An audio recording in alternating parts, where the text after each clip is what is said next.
No no no no. কি হলো? আমার পাতে তো আরো 4 পিস মাংস থাকার কথা, আরো 2 পিস কোথায় গেল?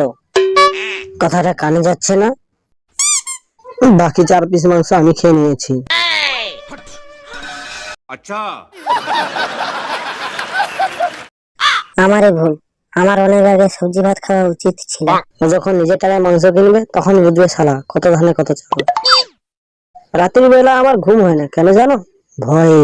এই ভেবে আমি ঘুমালে ও শালা হাড়ি শুদ্ধ মাংস ঝেড়ে দেবে। নিকাল দিয়া। তো যদি 2 পিস করে মাংস খেতো আমি কিছু বলতাম না, কিন্তু এই হারামজাদা দেখো ওখানে গিলে যাচ্ছে। এই কেন শালা তো মাংস খাবা? হ্যাঁ শালা কিসের এত মাংস? হ্যাঁ আমার ভাগের সব মাংসগুলো ঝেড়ে দিয়েছে শালা।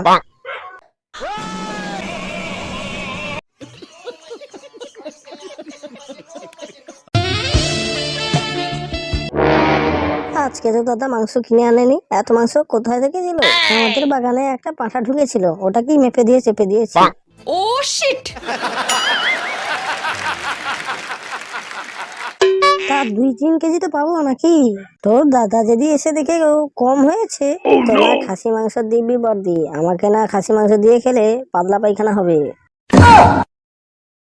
আর